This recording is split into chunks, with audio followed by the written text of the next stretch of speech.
சாட்டையடி இப்பொழுது பேரணி என்று அறிவித்திருக்கிறார். ஆனால் அவருக்கும் அனுமதி மறுப்பு, அவரும் கை செய்யப்படுகிற நிலை ஏற்படுகிறது. இது சரியா? இதை எப்படி பாக்குறீங்க? தமிழ்நாட்டில் 2 IPS தான் நமக்கு எப்பவுமே பஞ்சாயத்தா ஓடிக்கிட்டு இருக்கு.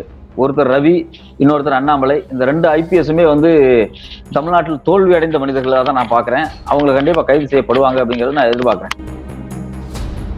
இந்த ஆட்சி, தமிழ்நாட்டினுடைய ஆட்சி அதிகாரத்தை நிர்ணயிக்கிற அளவுக்குலாம் அந்த சார் ஒன்றும் கிடையாது. அப்படி ஒருத்தர் இருந்திருந்தா உங்களோட பிரின்சிபல்கிட்ட காமிச்சிருவோம், அங்க ஒரு சார் இருக்காரு அவர்கிட்ட காமிச்சிருவோம்.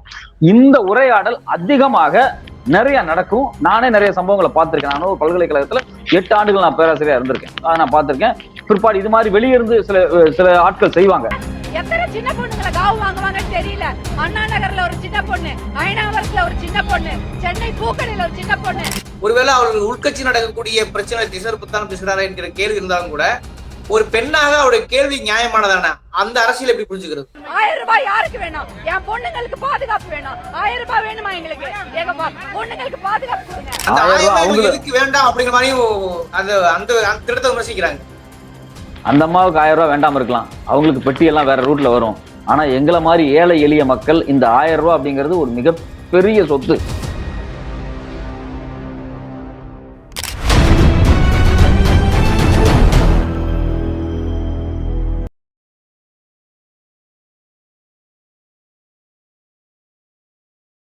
அறக்கழகம் பார்வையாளருக்கு வணக்கம். இன்னைக்கு நம்ம சந்திக்கிற மிக முக்கியமான ஊடக ஆளுமை, ஊடகவியலாளர் திரு சத்யராஜ் குப்புசாமி அவர்கள். வணக்கம். வணக்கம் சார். இப்ப தமிழ்நாட்டில் 2-3 நாளா பார்த்திருப்பீங்க, இந்த அண்ணா யூனிவர்சிட்டி பல்கலைக்கழக பாலியல் வழக்குங்கிறது தொடர்ந்து பேசும் பொருளாக மாறிக்கொண்டிருக்கிறது. அது எல்லா கட்சிகளுமே நீ நான் என்று போட்டி கொண்டு ஆர்ப்பாட்டம் நடத்துகிறார்கள். ஆனா ஆர்ப்பாட்டத்துக்கு அனுமதி மறுத்தார்கள். முந்தாள் பாத்தீங்கன்னா சீமான் கைது செய்யப்பட்டிருந்தார். சௌமியா அன்புமணி இன்னைக்கு வந்து கைது செய்யப்பட்டிருக்கிறார். அதாவது ஒரு ஜனநாயகத்தில் போராட இயல்புதானே, கைது நடவடிக்கை சரியா அல்லது இதில் உள்ள அரசியல் இருக்கிறதா? இது எப்படி பாக்குறீங்க? முதல்ல ஒரு இது மாதிரியான ஒரு சிக்கல்கள் வரும்போது கண்டிப்பா வந்து எதிர்கட்சியை சார்ந்தவங்களோ இல்ல மற்றவங்களோ சமூக ஆர்வலர்களோ போராடுறதுங்கிறது வழக்கம். அந்த போராட்டம் எதுக்காக அப்படின்னா, இந்த பாதிக்கப்பட்ட பெண் இல்ல பாதிக்கப்பட்ட நபருக்கு உரிய நியாயம் கிடைக்கணும், அந்த குறிப்பா அந்த குற்றத்தில் ஈடுபட்டவங்க உடனே அவங்களுக்கு உரிய தண்டனை கிடைக்கணும் அப்படிங்கிறது தான் வழக்கமா ஒரு போராட்டத்தினுடைய நோக்கமா இருக்கும். நீங்க வந்து இந்த விஷயம், இந்த பாலியல் சிக்கல்கள் வந்து 24 மணி நேரத்திற்குள் தமிழ்நாடு அரசு வந்து ரொம்ப தீவிரமா செயல்பட்டு அந்த ஆளை பிடிச்சி அந்த பர்டிகுலர் நபரை வந்து அரெஸ்ட் பண்ணிட்டாங்க. நீங்க அதுவும் இல்லாம அவர் குறித்து என்னென்ன இதுக்கு முன்னாடி ஒரு மேல என்னென்ன கிரைம்ஸ் எல்லாம் இருந்துச்சு, அடுத்தது என்ன அந்த ஹிஸ்டரி ஷீட்டை வந்து ரெடி பண்ணி எல்லாத்தையும் ப்ரிப்பேர் பண்ணி அவர் மேல வந்து முறையான நடவடிக்கை எடுத்துட்டாங்க. இப்போ ஆனா இந்த நடவடிக்கை எடுத்ததுக்கு பிறகும் இது மாதிரியான ஒரு பதட்டத்தை ஏற்படுத்துறது அப்படிங்கிறது வந்து இது ஒரு பொலிட்டிக்கல் கெயினுக்காக தான் பாக்குறாங்க. நீங்க வந்து இப்ப சிம்பிளா இன்னும் ஒரு விஷயம் என்ன அப்படின்னா, ஒரு சம்பவம் நடக்குது, இது மாதிரியான பாலியல் சம்பவங்கள் அப்படிங்கிறது இந்தியாவில ஆண்டுக்கு 30,000 சம்பவங்கள் வந்து ரேப்பே நடக்கிறதாக தான் மத்திய குற்ற ஆவணங்களே சொல்றாங்க. நீங்க ஒரு நாளைக்கு ஆவரேஜா 80-84 இன்சிடென்ட் வந்து நடந்துகிட்டே தான் இருக்கு. இப்ப இது எல்லாமே பாத்தீங்க அப்படின்னா, இது எல்லா மாநிலத்திலையும் எல்லா இடத்துலையும் இது மாதிரியான விஷயங்கள் வந்து அதிகமா நடக்குது. இதுல அதிகமா நடக்கக்கூடிய மாநிலங்கள் எல்லாமே பாத்தீங்கன்னா உத்தரப்பிரதேசம் தான் டாப்ல இருக்குது. நீங்க அப்புறம் பாத்தீங்கன்னா ராஜஸ்தான், அதே மாதிரி மத்திய பிரதேசம், மகாராஷ்டிரா, கடந்த 6 மாதத்துல ஹரியானால ரொம்ப அதிகமான பெண்கள் மேல நடந்த வயலன்ஸ் அதிகமா இருக்கு. இது மாதிரியான விஷயங்கள் வந்து தொடர்ச்சியாக வட இந்தியாவில் தான் அதிகமா நடந்துகிட்டு இருக்கு. தமிழ்நாடு மாதிரியான மாநிலங்கள்ல ரொம்ப ரொம்ப ரொம்ப ரொம்ப லீஸ்ட், ரொம்ப குறைவான சம்பவங்கள் தான் நடக்கும். இப்ப நீங்க இந்த சம்பவங்களை, ஒரு சம்பவத்தை எடுத்து வச்சு இல்ல இது மாதிரியான சில சம்பவங்களை எடுத்து வச்சு ஒட்டுமொத்த லா அண்ட் ஆர்டரையும் நீங்க கேள்விக்குட்படுத்துறது, தமிழ்நாடே ஏதோ பாதுகாப்பற்ற சூழல் இருக்கு அப்படிங்கிற மாதிரியான ப்ரொஜெக்ஷனை வடக்குல ஏற்படுத்துறதுக்காக இங்க இருக்கக்கூடிய பாஜகவினுடைய ஒட்டுக்குழுக்கள் தான் நான் சொல்லணும். நாம் தமிழரையும் சேர்த்துதான் நான் பாஜகவின் ஒட்டுக்குழுன்னு சொல்றேன். இவங்க எல்லாம் ஒன்னா சேர்ந்து ஒரு கேம்பெயினை முன்வைக்கிறாங்க. இப்ப தமிழ்நாட்டுல நீங்க வந்து இப்ப இன்னைக்கு இருக்கக்கூடிய ஆட்சியில நீங்க என்ன குறை சொல்ல முடியுங்க? கல்வி இல்லைன்னு சொல்ல முடியுமா? முடியாது. குடிநீர் வசதி இல்ல இல்ல அப்படிலாம் ஒரு மத்திய அரசாங்கம் சொல்றாங்க, நாங்க இந்த திட்டம் கொண்டு வந்திருக்கோம், அந்த திட்டம் அவங்க திட்டம் கொண்டு வரதுக்கு முன்னாடியே இங்க இருக்கு. பிரதமர் வீடு கட்டு திட்டம்னு சொல்லுவாங்க. ஆனா இதெல்லாம் வந்து கலைஞர் காலத்திலே கொண்டு வரப்பட்ட திட்டங்கள். இங்க சக்சஸ் ஆன மாடல் எல்லாமே நடந்துருச்சு. தமிழ்நாட்டுல ஏதோ ஒரு வகையில பாஜக, இந்துத்துவா, இது மாதிரி சீமான் மாதிரி ஆட்கள் வந்து இங்க ஒரு பொலிட்டிக்கல் ஆதாயத்தை ஏற்படுத்துறதுக்காகவே இது மாதிரியான பிரச்சனைகளை வந்து தொடர்ச்சியா கையில வச்சு ஒரு பெரிய கேம்பெயின் பண்ணதான் முயற்சி பண்ணிட்டு இருக்காங்க. இப்ப நீங்க வந்து ஒருத்தர் கைது செய்யப்படல அப்படின்னா அவர் மேல நீங்க வந்து ஆக்ஷன் எடுக்கலாம், உடனே நீங்க போராட்டத்துல குதிக்கலாம், ஒரு ஆளும் கட்சிக்கு ஒரு அழுத்தத்தை கொடுக்கறது அப்படிங்கிறது ஒரு நியாயமான விஷயமா இருக்கும். இங்க வேலைகள் தீவிரம் நடக்கும்போது நீங்க இந்த பிரச்சனையை கன்ஸ்ட்ரக்டிவா எப்படி கொண்டு போகலாம் அப்படிங்கிறது குறித்து நீங்க போராட்டத்தை பண்ணலாம். ஆனா இவங்க கன்ஸ்ட்ரக்டிவா கொண்டு வரது குறித்தெல்லாம் போராட்டப்படல. இப்ப நீங்க கன்ஸ்ட்ரக்டிவா அப்படின்னா, நீங்க வந்து 10-14 வருஷத்துக்கு முன்னாடி டெல்லியில நடந்த ஒரு மிக முக்கியமான ஒரு ரேப்புக்கு பிறகு நிர்பயா ஃபண்ட் வந்து ஒரு பெரிய அலாட்மெண்ட் வந்து மத்திய அரசாங்கம் ஒதுக்கணும். அந்த ஃபண்டை முறையாக மத்திய அரசாங்கத்தினுடைய வழிகாட்டுதலோட தான் இங்க வந்து நடைமுறைப்படுத்தப்படும். அந்த ஃபண்டை அவங்க சரிவர அலாட் பண்றது இல்ல. அலாட் பண்றதுல 99% வந்து யூட்டிலைசேஷனுக்கே வர்றதில்ல, எக்ஸிகியூஷனுக்கு வர்றதில்ல அப்படிங்கிறது பெரிய குறைபாடா ஒண்ணு இருக்கு. இது நம்ம எப்படி பார்க்கணும் அப்படிங்கறத பத்தி டிஸ்கஸ் பண்ணணும். ரெண்டாவது, இங்க இருக்கக்கூடிய பல்கலைக்கழகங்களுக்கு இதுவரைக்கும் முறையாக வைஸ் சான்சலர் இல்லாம இருக்கிற காலகட்டத்தை வந்து ஃபில் பண்றதுக்கு வைஸ் சான்சலர் போடப்படவே இல்லை. நீங்க விசி இல்ல அப்படிங்கும் போது, நிர்வாகத்தினுடைய தலைமை இல்லை அப்படிங்கும் போது, அந்த ஒட்டுமொத்த பல்கலைக்கழகமே சரிவர இயங்க முடியாத, முறை இல்லாம தான் நடக்கும். சோ அப்ப இவங்க வந்து விசி அப்பாயின்மெண்ட் கிடையாது, குறிப்பிட்ட ஃபண்ட் அவங்க அலாட் பண்ணல.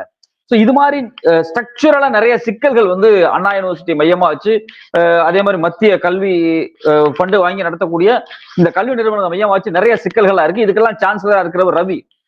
நியாயப்படி இவங்க எல்லாருமே நேரடியா கவர்னர் மாளிகைக்கு முன்னாடி போய் தான் முற்றுகிட்டு இருக்கணும்.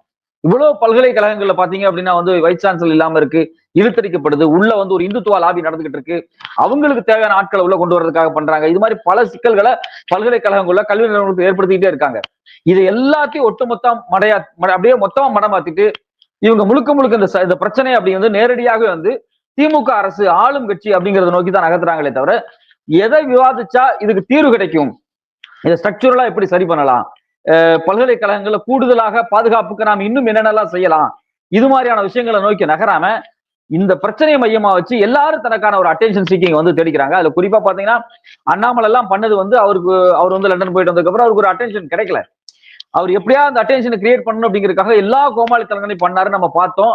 அது ரொம்ப அருவருக்கத்தக்க சம்பவங்கள். அவர் ஒரு மனநல டாக்டர் தான் கூட்டு போய் காமிக்கணும், அந்த அளவுக்கான அருவருக்கத்தக்க சம்பவங்களை பண்ணாரு.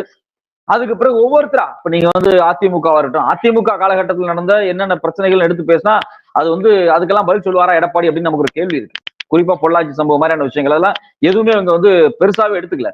இங்க 24 மணி நேரத்துல கைது நடந்திருக்கு. அதை தாண்டி முதலமைச்சரோ அது மட்டும் இல்லாம நீங்க உயர்கல்வி அமைச்சர்களோ இது குறித்து சில விவாதங்கள் நடத்தப்பட்டு இருக்காங்க. பல்கலைக்கழகங்கள் எப்படி இருக்கணும், என்ன மாதிரியான செட்டப்ல நம்ம கொண்டு வரணும், இதுக்கு உரிய பாதுகாப்பை நம்ம என்ன முறைக்கு கொண்டு வரணும் அப்படிங்கிறது குறித்து விவாதிச்சுட்டு இருக்காங்க. இவங்க தமிழ்நாட்டின் மீது ஒரு பெரிய ராங்கான ப்ரொஜெக்ஷனை கிரியேட் பண்றதுக்கான முயற்சியில் இருக்காங்க. சௌமணி அன்புமணி வந்து பாத்தீங்கன்னா கடுமையான குற்றச்சாட்டு முன்வைக்கிறார். வரிசையாக தமிழ்நாட்டில் நடந்த இதுக்கு முன்னாடி நடந்த பாலியல் குற்றச்சாட்டு வரிசைப்படுத்துறார், ரொம்ப ஆவேசப்படுகிறார். ஒருவேளை அவர்கள் உள்கட்சி நடக்கக்கூடிய பிரச்சனை திசைப்புத்தான் பேசுகிறாரா என்கிற கேள்வி இருந்தாலும் கூட ஒரு பெண்ணாக அவருடைய கேள்வி நியாயமானதான அந்த அரசியல் எப்படி புரிஞ்சுக்கிறது? அவங்க லிட்டரலா பாத்தீங்கன்னா அவங்க கட்சிக்குள்ள, அவங்க குடும்பத்துக்குள்ள இருக்கக்கூடிய பிரச்சனை தான். அவங்க கட்சின்னு கூட சொல்ல வேண்டியது, அவங்க குடும்பத்துக்குள்ள இருக்கக்கூடிய பிரச்சனையை மடம் மாத்திரக்காக தான் இந்த வேலை பண்றாரு. ராமதாஸ் கூட ஒரு பயங்கரமா அறிக்கையெல்லாம் கொடுத்திருக்காரு.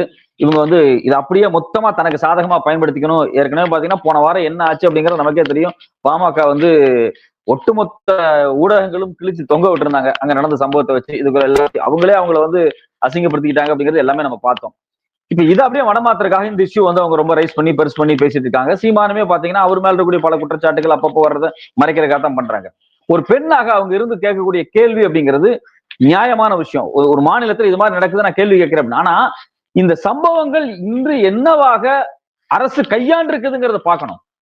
நீங்க அரச கையாளாம நீங்க வந்து இதை வந்து அப்படியே விட்டுட்டாங்க, எல்லாத்தையுமே வந்து விட்டுட்டாங்க அப்படிங்கிறது கிடையாது. ஒரு சின்ன விஷயம் நடந்தா கூட, ஒரு பள்ளியில ஒரு மாணவி வந்து மர்மமான முறையில் இறந்தாலோ இல்ல தாக்கப்பட்டாலோ உடனே இது வந்து மத பிரச்சனை, ஜாதி பிரச்சனை அப்படிங்கிற பிராண்டை கிரியேட் பண்றது இந்த 2 குழுக்கள் தான், பாஜகவும் இந்த பாமகவும் 2 குழுக்கள் தான். இவங்க கிரியேட் பண்ண பல வழக்குகள் இன்னைக்கு சிபிஐ அது ஒண்ணும் இல்ல, மதமாற்ற விஷயம் எல்லாம் நடக்கல அப்படின்னு சிபிஐ அறிக்கை கொடுத்துட்டு போயிட்டான். ஆனா அதுக்கு அவங்க தமிழ்நாட்டுல பண்ண எவ்வளவு பெரிய ஒரு பஞ்சாயத்து அப்படிங்கறத நம்ம பார்த்தோம். மாச கணக்குல உட்கார்ந்து ஒரு மிகப்பெரிய மத பூசல்களை அவங்க ஏற்படுத்தினாங்க. அப்பெல்லாம் வந்து அன்புமணியோ இல்ல அன்புமணியினுடைய மனைவியோ இவங்களை வந்து இதெல்லாம் குரல் கொடுக்கல. இன்னைக்கு அவங்க நியாயமா சொல்லிருக்கணும், நீங்க வந்து மதமாற்ற விஷயத்தை பேசுனீங்க, அப்படி ஒரு விஷயம் நடக்கவே இல்லை, நீங்க பொய்யா ஒரு விஷயத்த சொன்னீங்க அப்படின்னு சொல்லி அது மாதிரியான விஷயங்களை அவங்க பேச தயாரா இல்லை. இந்த விஷயத்தை எடுத்து வச்சு அவங்க ஒரு மடமாற்றல் வேலையை தான் பண்றாங்க. இந்த தமிழ்நாடு அரசு இதுவரைக்கும் பெண்கள் குறித்து என்னென்ன வேலை செஞ்சிருக்க பொண்ணு இல்லைங்க. கடந்த 3 ஆண்டுகளில் கிட்டத்தட்ட 6 லட்சம் பெண்கள் அதாவது சிறு குறு முதலாளிகளாக தமிழ்நாட்டில் என்ரோல் ஆகி பிசினஸ் ஸ்டார்ட் பண்ணிருக்காங்க. இத சௌமியா அன்புமணி பேசுவாங்களா அப்படின்னு நான் கேட்கிறேன். நான் எவ்வளவு பெரிய முன்னேற்றம். வேண்டாம் அப்படிங்கிற மாதிரி அந்த திட்டத்தை விமர்சிக்கிறாங்க. அந்த அம்மாவுக்கு 1000 ரூபாய் வேண்டாம இருக்கலாம், அவங்களுக்கு பெட்டி எல்லாம் வேற ரூட்ல வரும். ஆனா எங்களை மாதிரி ஏழை எளிய மக்கள் இந்த 1000 ரூபாய் அப்படிங்கிறது ஒரு பெரிய சொத்து. அந்த 1000 ரூபாய் வச்சுதான் வந்து எங்களுக்கு வந்து ஒரு பெரிய அது வந்து உரிமை தொகை. நீங்க வந்து வளர்ந்த நாடுகள் எடுத்து பாருங்க, ஐரோப்பிய அமெரிக்க நாடுகள்ல பல நாடுகள்ல வந்து இது மாதிரியான பெண்களுக்கு கொடுக்கக்கூடிய உரிமை தொகையோ, ஆண்களுக்கே வேலை இல்லாத காலகட்டங்கள் கூடுதல் தொகை கொடுக்கணும் அப்படிங்கறத குறித்து ரொம்ப டீடைல் டிஸ்கஷன் போயிட்டு இருக்கு. சில நாட்டுல நெதர்லாந்து மாதிரியான நாடுகள்லாம் அமுல்படுத்திருக்காங்க, அயர்லாந்துல பணம் கொடுத்தாங்க, இது மாதிரி கொடுத்துட்டு இருக்காங்க. இது வந்து மேலை நாடுகள் இருக்கக்கூடிய வெல்ஃபேர் ஸ்டேட் வந்து இதெல்லாமே செஞ்சுக்கிட்டு இருக்கு. அந்த கான்செப்ட இந்தியாவில முதல்ல வந்து தமிழ்நாடு தான் எக்ஸிக்யூட் பண்ணுது. பல விஷயத்தில் தமிழ்நாடு தான் எக்ஸிக்யூட் பண்ணுது. இங்க வந்து காலை உணவு திட்டம், எங்க போனாலும் சீமான் வந்து எங்களை சோத்துக்கு விடல, சாப்பிட விடல, எங்களை வறுமையில தட்டான்னு ஒரு கிறுக்குத்தனமான ஸ்டேட்மெண்ட் பேசிட்டு இருக்காரு. நான் வந்து அதுக்கு ஆதாரமே இருக்கு. நீங்க வந்து எந்தெந்த நாடுகள், அமெரிக்கால என்ன பண்ணிட்டு இருக்காங்க, லண்டன்ல என்ன பண்ணிட்டு இருக்காங்க, லீட்ஸ் யூனிவர்சிட்டி என்ன ஸ்டடி பண்றாங்க, ஆஸ்திரேலியால என்ன ஸ்டடி நடந்துட்டு இருக்கு. 15 நாளைக்கு முன்னாடி குஜராத்ல பிரேக்பாஸ்ட் ஸ்கீமை கொண்டு வந்துட்டான். நம்மளை பார்த்து அப்படியே காப்பி அடிக்கிறான். ஆக்சுவலி வட இந்தியா முழுக்க இன்னைக்கு பாஜகவினுடைய வெற்றி அப்படியே திராவிட மாடல் அரசை பார்த்து காப்பி அடிச்சதுதான். பெண்களுக்கு உரிமை தொகை இருந்து, இலவச பேருந்துல இருந்து இன்னைக்கு காலை உணவு திட்டத்தை குஜராத்ல டிஸ்கஸ் பண்ணிட்டு இருக்காங்க. இப்படி இந்தியாவே இது ஒரு பேட்டர்னா டிராவிடியன் மாடலை ஃபாலோ பண்ணிட்டு இருக்காங்க. ஆனா இங்க இருக்கிறவங்க இந்த உரிமை தொகை, அதே மாதிரி 100 நாள் வேலை திட்டம், காலை உணவு திட்டம், பெண்களுக்கான விடியல் பயணம், இது எல்லாத்தையும் ஏதோ ஒரு வகையில கொச்சைப்படுத்திக்கிட்டே இருக்காங்க. இது கொச்சைப்படுத்துறதுக்கான காரணம் மக்கள்கிட்ட இதெல்லாம் செல்வாக்கா இருக்கு. இது திராவிட மாடல் அரசு வந்து ரொம்ப செல்வாக்கா வச்சிருக்கு அப்படிங்கிறது தான். பெண்கள் ரொம்ப சுதந்திரமா இருக்காங்க. நீங்க வந்து ஒரு குடும்பத்துல சின்ன சண்டை வந்தா கூட 5 காசு பையில இல்லைனா கூட நேரா பஸ் ஏறி அப்பா வீட்டுக்கு போறாங்க, அம்மா வீட்டுக்கு போறாங்க. ரொம்ப கேஷுவலான யதார்த்தமா சொல்றேன். கிராமங்கள்ல ஒரு கோச்சுக்கிட்டாங்க அப்படின்னா கூட ஒரு 5 காசு யாரையும் நம்பி இருக்க வேண்டிய கிடையாது. பஸ் எனக்கு ஸ்டாலின் பஸ் ஃப்ரீப்பா, நான் ஏறின எங்க போய் இறங்குப்பா அப்படின்னு தைரியமா பேசுறாங்க. கையில 1000 ரூபாய் பணம் கிடைக்குது. அதாவது வீட்டுல இருக்கக்கூடிய பெண்களுக்கு, குடும்ப பெண்களுக்கு அவ்வளவு சப்போர்ட் வந்து இந்த ஸ்கீம்ஸ் கொண்டு வந்துட்டு இருக்காங்க. காலை உணவு திட்டம் அப்படிங்கிறது ஒவ்வொரு குடும்பத்துக்கும் பிரேக்பாஸ்ட் குறைஞ்சபட்சம் ஒரு 500 இருந்து 1000 ரூபாய்க்கு ஒரு மிச்சப்படுத்தி கொடுக்குது குடும்பங்கள்ல. சோ அதுவும் ஒரு அடிஷனலா அவங்களுக்கு போயிட்டு தான் இருக்கு. நீங்க ஒரு டிஎன்பிசி படிக்கக்கூடிய மாணவர்கள், யூபிஎஸ்சி படிக்கக்கூடிய மாணவர்கள், இது எல்லாமே பாத்தீங்க அப்படின்னா உரிய ஃபண்டுகள் கொடுக்கப்பட்டு அவங்க எல்லாத்தையும் என்கரேஜ் பண்ணப்பட்டுக்கிட்டே இருக்கு. இது எல்லாமே இவங்களுக்கு ஏன் சிக்கலா மாறுது அப்படின்னா, இவங்க எல்லாருமே வந்து இந்த அரசாங்கத்தை ஏதோ ஒரு வகையில குறை சொல்லணுங்கிற தாண்டி வேற எந்த நோக்கமே இல்லை. நீங்க வந்து சீமான் வந்து வாய்களையே பேசுறாரு தமிழர் அப்படி இப்படின்னு. இங்க கடந்த 100 ஆண்டுகளில் மிகப்பெரிய பலனடைந்துட்டு இருக்கக்கூடிய எல்லாரும் தமிழர்கள் தான். இந்த மண் தமிழர்கள் வந்து எவ்வளவு தூரம் திராவிட இயக்கம் வந்ததுக்கு பிறகு எவ்வளவு செல்வாக்காக ஒட்டுமொத்த இந்தியாவின் திரும்பி பார்க்கிற இடத்துக்கு இது நகர்த்தி இருக்கு. இன்னைக்கு கோடிக்கணக்கான பேர் ஏன் வட இந்தியால இங்க வந்துகிட்டு இருக்கான். இதுக்கு வந்து அவங்க எல்லாம் பதில் சொல்ல முடியுமா? இங்க திராவிட மாடல் அரசாங்கம் உருவாக்கி வச்சிருக்கக்கூடிய பள்ளிக்கூடமா இருக்கட்டும், இல்ல நீங்க மருத்துவமனைகளா இருக்கட்டும், இது எல்லா வட இந்தியர்களும் பயன்படுத்துறாங்க. நாம அதை வரவேற்கிறோம். வாங்க எல்லாரும் பயன்படுத்துங்க, ஒன்னும் தப்பு கிடையாது. நமக்கு நிர்மலா சீதாராமன் ஃபண்டு கொடுக்க மாட்டேங்கிறாங்க. கேட்டா நாங்க வட இந்தியாவுக்கு அதிகமா அலாட் பண்றேன்னு சொல்றாங்க. ஆனா வட இந்திய தொழிலாளர்கள் தமிழ்நாட்டுக்கு வந்துடுறாங்க. அவங்களுக்கு சேர்த்து நம்ம வந்து இங்க எல்லா வசதியும் நம்ம கொடுத்துக்கிட்டு இருக்கோம். அப்ப இது வந்து தமிழ்நாடு அப்படிங்கிறது ஒரு வளர்ச்சியடைந்த மாநிலத்தை நோக்கி வேகமா நகர்ந்துருச்சு இந்தியாவில. அப்படிங்கும் போது எப்படியாவது இந்த திராவிட மாடல் அரசை காலி பண்ணணும் அப்படிங்கிறதுக்காகவே இவங்க எல்லாரும் ஒரே லைன்ல நின்று திரும்ப திரும்ப திரும்ப திரும்ப சொல்லிட்டு இருக்காங்க. இதுல அரசியலில் தோத்து போன நபர்கள், அரசியலில் விலை போகாத ஆட்கள் எதையாவது சொல்லி, அதாவது நீங்க வந்து பலம் இருக்கிற மரத்துல தானே கள்ள தூக்கி அடிப்பாங்க. அது மாதிரி நல்லா இருக்கக்கூடிய அரசு, நல்லா இருக்கக்கூடிய ஆட்சி அதிகாரத்தை நோக்கி எதையாவது சொல்லி நாம ஒரு ஹைப்பை தேடிக்கிறாங்க. அதெல்லாம் வந்து மக்கள்கிட்ட எடுபடாது. இவங்க போய் பிரஸ் மீட்ல சொல்றாருல சீமான், இல்ல இவங்க சௌமியா சொல்றாங்களே, நேரடியா களத்துல போய் மக்கள்கிட்ட கேட்க சொல்லுங்க பாக்கலாம். மக்கள் அவங்களை துரத்தி அடிச்சிருவாங்க. நீங்க 1000 ரூபாய் வேணாம் வாங்காதீங்கன்னு போய் அவங்க அந்த மக்கள்கிட்ட சொன்னா அந்த மக்கள் துரத்தி அடிச்சிருவாங்க. அதே மாதிரி காலை உணவு திட்டத்தை நடக்கும்போது மாணவர்கள்ட்ட போய் நீங்க காலை உணவு சாப்பிடாதீங்க, இது சாப்பிடக்கூடாதுன்னு சொல்லுங்க பாக்கலாம். அவங்களாம் சீமானை வந்து துரத்தி அடிச்சிருவாங்க. சோ அப்ப மக்கள் என்ன நினைக்கிறாங்களோ தேவை என்னோ அதை செஞ்சுக்கிட்டு இருக்காங்க. அது உங்களுக்கு வெறுப்பா இருக்கு. முக்கியமா இந்த பாலியல் வழக்குகள் வந்து பெரிய பேசும் பொருளா மாறி இருப்பது, அதுக்கு சரியான ஒரு விளக்கம் தேவை இருக்கிறது. ஏன்னால் இது எதிர்கட்சிகள் வந்து இது அரசியலாக்குறாங்கன்றதுல ஒரு லாஜிக் இருக்கு, நீங்க சொல்றது இல்ல. ஆனா கூட்டணி சேர்ந்த தொல் திருமாவளவன் பாத்தீங்கன்னா நேற்று ஒரு பிரஸ் மீட் சொல்லியிருக்காரு. யார் அந்த சாருங்கிற கொஸ்டினை அவருமே எழுப்பியிருக்காரு இல்லையா? அதற்கான விளக்கத்தை நம்ம எப்படி பெறுவது? அது ஒரு குறைஞ்சபட்சம் மக்கள் புரிஞ்சுக்கிறதுக்காக பேச வேண்டியிருக்குல்ல, அது பற்றி உங்கள் பார்வை? அதாவது இது குறித்து விசாரணை நடந்துட்டு தான் இருக்கு. நீங்க வந்து போலீஸ் விசாரணை நடந்துட்டு இருக்கு. ரொம்ப முக்கியமான விஷயம் என்னன்னா, இது மாதிரி கல்பிரிட்டு வேலை செய்யக்கூடியவங்க இருக்காங்க இல்லைங்களா? வழக்கமா ஒரு பல்கலைக்கழகத்துல நான் வேலை பார்த்திருக்கேன். நான் 8 ஆண்டுகள் நான் ப்ரொஃபஸரா இருந்திருக்கேன். மாணவர்களும் மாணவர்களுக்கு இடையில நடக்கக்கூடிய இது மாதிரியான நட்பு சக்தியா இருப்பாங்க. அவங்க ஒரு இடத்துல உட்காந்து பேசிக்கிட்டு இருப்பாங்க, போவாங்க வருவாங்க, இது மாதிரி எல்லாம் நிறைய நடக்கும். இப்ப நான் பல்கலைக்கழகத்தில் இருக்கும்போது வெளியே அது மாதிரி கட்டர்ஸ் எல்லாம் வெளியெல்லாம் உட்காந்து பேசிட்டு கூடிய பெண்களை வெளியே ஆட்கள் சில பேர் மிரட்டி நாங்க பார்த்திருக்கோம். நாங்க அதெல்லாம் சரி பண்ணி விட்டுருக்கோம். ஏன்னா எல்லா காலேஜ்லயும் பாத்தீங்கன்னா ஆன்டி டிசிப்ளினரி கமிட்டி ஒன்று இருக்கும், கவுன்சிலர் கமிட்டி ஒன்று இருக்கும், இதெல்லாமே வச்சிருப்பாங்க. இப்ப வெளியே இருந்து வரக்கூடிய நபர் என்ன பண்ணுவாங்க அப்படின்னா, நேரடியாகவே ஒரு பெண்ணை வந்து ஒரு மாணவரை வந்து தாக்கியோ அவங்கள வந்து அசால்ட் பண்றது வந்து ரொம்ப டஃப்பா இருக்கும். அவங்க என்ன பண்ணுவாங்க அப்படின்னா, உள்ள எங்களுக்கு ஆள் தெரியும், இந்த சார்ட்ட சொல்லிடுவேன், அந்த சார்ட்ட சொல்லிடுவேன், நான் வந்து உன்னை பிரின்சிபல்ட்ட கூட்டு போயிடுவேன். இப்போ ஒரு ஆணும் பெண்ணும் தனியா உட்கார்ந்துருக்க விஷயத்த எடுத்து ஒரு ப்ரொஜெக்ஷனாக சும்மாவே ஒரு போட்டோ எடுத்துக்கிட்டு இதை யார்கிட்ட காமிப்பேன் அப்படின்னு சொல்லுவாங்க அப்படின்னா, நாங்க வந்து வாத்தியார்ட்ட காமிச்சிருவோம், இல்ல உங்களோட பிரின்சிபல்ட்ட காமிச்சிருவோம், அங்க ஒரு சார் இருக்காரு அவர்கிட்ட காமிச்சிருவோம். இந்த உரையாடல் அதிகமாக நிறைய நடக்கும். நானே நிறைய சம்பவங்களை பார்த்திருக்கேன். நான் ஒரு பல்கலைக்கழகத்துல 8 ஆண்டுகள் நான் பேராசிரியர் இருந்திருக்கேன். நான் பார்த்திருக்கேன். பிற்பாடு இது மாதிரி வெளியிருந்து சில சில ஆட்கள் செய்வாங்க. நம்ம வந்து பிராண்ட் பண்ண வேண்டாம், யார் யாரு என்னென்ன தொழில் செய்யக்கூடியவங்க அப்படின்னு பிராண்ட் பண்ணா அது வந்து உழைக்கிற வர்க்கத்தை மொத்தமா நம்ம அசிங்கப்படுத்துற மாதிரி இருக்கும். சில பேர் இருப்பாங்க, சில வேலைகள் இது மாதிரி செய்வாங்க. ஸோ அப்போ உண்மையிலேயே இது ஒரு சொன்ன சார், அந்த ஆள் சொன்னார் இல்லையா சார் அப்படிங்கிற ஒரு நபர் இருக்கிறாரா இல்லையா அப்படிங்கிறது தான் இன்னைக்கு வரைக்கும் வந்து கண்டுபிடிச்சு தான் இருக்காங்க. அப்படி ஒரு விஷயம் இருந்திருந்துச்சு அப்படின்னா அந்த நபரை கைது பண்ணுவதில் எந்த ஒரு கஷ்டமும் அரசாங்கத்துக்கு இருக்க போறது கிடையாது. நீங்க மொத்த கவர்மெண்ட்டுக்கும் கெட்ட பேர் இருக்க ஆகிற மாதிரி ஒருத்தரை காப்பாற்ற வேண்டிய அவசியமே கிடையாது. அந்த அளவுக்கு எல்லாம் வந்து ஒன்னும் அவர் ஒன்னும் இந்த ஆட்சி, தமிழ்நாட்டினுடைய ஆட்சி அதிகாரத்தை நிர்ணயிக்கிற அளவுக்கு எல்லாம் அந்த சார் ஒன்றும் கிடையாது. அப்படி ஒருத்தர் இருந்திருந்தா உடனே போய் கைது பண்ணிட்டு வந்துடலாம். அது ஒரு பெரிய விஷயமே கிடையாது. அவங்க யாரை வேணாலும் கைது பண்ண ரெடியா இருப்பாங்க. இதுல கட்சிக்காரங்களை தாண்டி கட்சியில மேல்மட்டத்தில் இருக்கிற ஆட்கள் மேலேயே தொடர்பு வச்சா உடனே கைது பண்ணிடுவாங்க. அதெல்லாம் விஷயமே இல்லை. ஆனா உண்மையிலேயே அப்படி ஒரு விஷயம் நடந்துச்சா அப்படிங்கிறது குறித்து ஒரு முறையான ஆய்வு அங்க இருக்கக்கூடிய பள்ளி மாணவர்கள் மத்தியிலையும் அங்க இருக்கக்கூடிய கல்லூரி மாணவர்கள்ட்டையும் ஒரு முறையான டிஸ்கஷன் நடந்துட்டு தான் இருக்கு. அவங்க இது மாதிரியான சம்பவங்கள் ஏற்கனவே நடந்திருக்கு.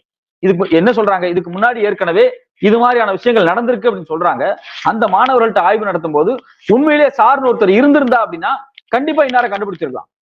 இல்ல மாணவர் சைட்லயே வந்து ஒரு நபர் சார்னு ஒருத்தர் இருக்காரு, அவர் வந்து ஏதோ பண்றாரு அப்படின்னா கண்டிப்பாக அது இந்நேரம் வெட்ட வெளிச்சத்துக்கு வந்திருக்க வாய்ப்பு இருக்கு. என்னை பொறுத்த வரைக்கும் அப்படி ஒரு நபர் இருக்கிறாரா அப்படிங்கிற ஒரு கேள்வி எனக்கு இருக்கு. இருக்கிறாரா இல்லையாங்கிறது ஒரு பெரிய சந்தேகமா தான் இருக்கு.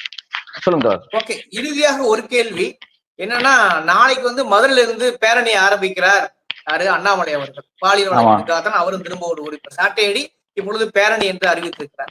ஆனால் அவருக்கும் அனுமதி மறுப்பு, அவரும் கை செய்யப்படுகிற நிலை ஏற்படுகிறது. இது சரியா? இதை எப்படி பாக்குறீங்க? இல்ல, இது மாதிரியான அதாவது எந்த நடவடிக்கையுமே எடுக்கலன்னா நீங்க பேரணி நடத்துறதுல எந்த மாற்று கருத்தும் நான் சொல்லவே முடியாது. பேரணி நடத்தலாம். இங்க முறையான நடவடிக்கை எடுக்கப்பட்டதுக்கு பிறகும் நீங்க ஒரு பேரணியை நடத்துறீங்க அப்படின்னா நீங்க திட்டமிட்டு ஏதோ ஒரு லா அண்ட் ஆர்டர் சிக்கலை ஏற்படுத்துறதுக்கான விஷயம் தவிர வேற எதுவுமே கிடையாது. நீங்க வந்து வட இந்தியாவில் இவ்வளவு பெண்கள் மீதான பாலியல் தொடர்ச்சியாக நடந்துகிட்டு இருக்கு. அங்கெல்லாம் பாஜக காரங்க இது குறித்து பேச்சே எடுக்க மாட்டாங்க. இங்க நடக்கும்போது ஒரு அரசாங்கம் அதை முறையா செய்யும் போது தன்னுடைய அரசியல் லாபத்துக்காக இப்படி ஒரு விஷயத்தை அவர் செய்யறாரு. கண்டிப்பா இந்த நடைப்பயணமோ இல்ல வந்து அவர் வந்து நான் வந்து பேரணி அப்படின்னு சொல்றாரு, அவரு எதா இருந்தாலும் கண்டிப்பா தடைதான் செய்யப்படணும். இது தேவையில்லாம மாணவர்கள் மத்தியில ஒரு தேவையில்லாத டென்ஷனை கிரியேட் பண்றது. எப்பவுமே பாத்தீங்கன்னா ஒரு விஷயத்த மடமாத்துறது இவங்களுக்கு ஒரு முக்கியமான ஒர்க்கா இருக்கும். அது மாதிரி இந்த விஷயத்தையும் அவங்க மடமாத்திட்டு இருக்காங்க. உண்மையிலேயே ஸ்டூடெண்ட்ஸ் மேல அக்கறை இருந்துச்சு அப்படின்னா இந்த பல்கலைக்கழகத்துக்கு வந்து சேர வேண்டிய மானியத்தை அவங்க கொண்டு வரணும். இங்க வந்து இன்னும் பேராசிரியர்கள் பத்தாம இருக்கு, அந்த பேராசிரியர்கள் அப்பாயின்ட் பண்றதுக்கான அலாட்மெண்ட் அவங்க கொண்டு வரணும். ரெண்டாவது முக்கியமான விஷயம் என்ன, இந்த நிர்பயா ஃபண்ட் அவங்க கொண்டு வரணும். இதை ஸ்ட்ரக்சரா பாலிசியா வேற இடத்துக்கு எப்படி மாத்தலாம், விசி அப்பாயின்ட் பண்ணணும். காலேஜ் ஒவ்வொரு யூனிவர்சிட்டிக்கும் எக்ஸ்ட்ரா கவுன்சிலர்ஸ் போடலாம் அப்படின்னா ஓகே, கவுன்சிலர்ஸ் போடலாம். எக்ஸ்ட்ரா உமன் போலீஸ் பூத் போடலாம். அது மாதிரியான கன்ஸ்ட்ரக்டிவ் ஒர்க்கை நோக்கி தான் நகரணுமே தவிர இது அரசை நோக்கி நகர்த்தி இதை மொத்தமாகவே காயடிக்கிற வேலை. அதாவது பாத்தீங்கன்னா ஒரு பெண்கள் குறித்தான வரக்கூடிய சிக்கலோ மாணவர் குறித்தான வர சிக்கல் எல்லாமே இன்ஸ்டிடியூஷனலா தான் நம்ம டிஸ்கஸ் பண்ணணும். ஒரு நிறுவன ரீதியாக விவாதிக்கப்பட்டு நிறுவன ரீதியாக சில மாற்றங்களை கொண்டு வந்து நிறுவன ரீதியாக சில முடிவுகளை எடுக்கப்படணும். அப்பதான் இது நிரந்தரமா இருக்கும். இங்க திமுகவோ அதிமுகவோ பாஜகவோ காங்கிரஸ் இந்த டிஸ்கஷனை புறந்தள்ளி வச்சுட்டு இது இன்ஸ்டிடியூஷனா எப்படி நம்ம சரி பண்ணலாம் அப்படிங்கறத நோக்கி நகரும் போதுதான் எல்லாத்துக்குமே பயனா இருக்கும். ஆனா இவங்க என்ன பண்றாங்க அப்படின்னா இந்த இன்ஸ்டிடியூஷனல் டிஸ்கஷனை தாண்டி கட்சி மேல இருக்கக்கூடிய ஒரு வன்மமாகவே இதை செயல்படுத்துறாங்க. இவருக்கு சாட்டையடி ரொம்ப அவமானத்தை ஏற்படுத்திடுச்சு. இதை எப்படியாவது வந்து டைவர்ட் பண்ணணும் அப்படிங்கிறதுக்காக ஏதாவது ஒரு பேரணியை நடத்தி மாணவர்கள் மத்தியில் ஏதாவது ஒரு தூண்டி விடலாம் அப்படிங்கிற வேலையெல்லாம் பாக்குறாங்க. ஏற்கனவே இவங்க ஏபிவி வச்செல்லாம் ஒரு அட்டெம்ப்ட பண்ணாங்க. இந்த சம்பவம் நடந்து 2வது நாளே ஒரு சம்பவம் நடத்தினாங்க. அந்த பசங்களுக்கு என்னமே தெரியாது தமிழ்நாட்டுல எங்க ஏபிவி இருக்கு, அவங்க என்ன முயற்சி பண்ணாலும் நடக்காது. 2வது RSS சித்தாந்தம் அப்படிங்கிறது தமிழ்நாட்டுல தோல்வியான ஒரு சித்தாந்தம். குறிப்பா மாணவர்கள் மத்தியில அது ஒர்க் பண்ணாத சித்தாந்தம். அது இவங்க ஒரு சில அட்டெம்ப்ட போட்டாங்க. ராஜீவ்காந்தி மருத்துவமனைக்கு பக்கத்துல சில உருவ பொம்மையில எடுத்துட்டு போய் அட்டெம்ப்ட் பண்ணாங்க. போலீஸ் அவங்களை கூப்பிட்டு திட்டி அனுப்பிச்சிட்டாங்க, போங்கப்பா இப்படி எல்லாம் பண்ணிட்டு இருக்காங்க. சோ அப்ப இவங்க ஏதோ முயற்சி பண்ணிக்கிட்டே இருக்காங்க தொடர்ச்சியாக. அதுல ஒரு பேரணி இப்போ ஒரு ஸ்ட்ராட்டஜியா கொண்டு வந்து தமிழ்நாடு முழுக்க நடந்து போனா மாணவர்கள்லாம் நமக்கு ஆதரவு தருவாங்க அப்படின்னு நினைக்கிறாங்க. இது ஒருபோதும் அவங்களுக்கான ஆதரவு கிடைக்காது. அப்படி என்றால் நேற்று சீமான் கைது, இன்று சௌமணி அன்புதாஸ் கைது, நாளை அண்ணாமலை கைது என்று செய்து வருவதற்கு வாய்ப்பு இருக்கா? கண்டிப்பா கண்டிப்பா கண்டிப்பா வரும். கண்டிப்பா அவர் கைது செய்யப்பட வேண்டியவர் தான். தேவையில்லாத டென்ஷனை கிரியேட் பண்ணிட்டு தான் இருக்காரு அவரு. அவர் வந்து அவரோட ஐபிஎஸ் ஸ்ட்ராட்டஜி எல்லாம் தமிழ்நாட்டில் கொண்டு வந்து காமிக்கணும் அப்படின்னு நினைக்கிறாரு. அது ஒர்க் அவுட் ஆகாது. தமிழ்நாட்டில் 2 ஐபிஎஸ் ஆல தான் நமக்கு எப்பவுமே பஞ்சாயத்தா ஓடிக்கிட்டு இருக்கு. ஒருத்தர் ரவி, இன்னொருத்தர் அண்ணாமலை. இந்த 2 ஐபிஎஸ்ஸுமே வந்து தமிழ்நாட்டில் தோல்வி அடைந்த மனிதர்களாக தான் நான் பாக்குறேன். அவங்களை கண்டிப்பா கைது செய்யப்படுவாங்க அப்படிங்கறத நான் எதிர்பார்க்கிறேன். ஓகே, இது ஒரு பாலியல் வழக்குங்கிறத தாண்டி அந்தந்த கட்சிகள் அவர்களுக்கான அரசியல் செய்கிறார்கள் என்பதை நீங்க விமர்சனம் பூர்வம் முயற்சிக்கிறீங்க. குறிப்பாக அந்த சார் என்கிற கேள்விக்கு பல்வேறு யூகங்களையும் பல்வேறு அதாவது விளக்கங்களையும் கொடுத்துக்கிறீங்க. அதை அப்படியே மக்கள் பார்வைக்கு விட்டு விடுகிறேன். இந்த விவாத சூழல் அறக்கலத்துக்காக நேரம் ஒதுக்கீடு பண்ணுங்க.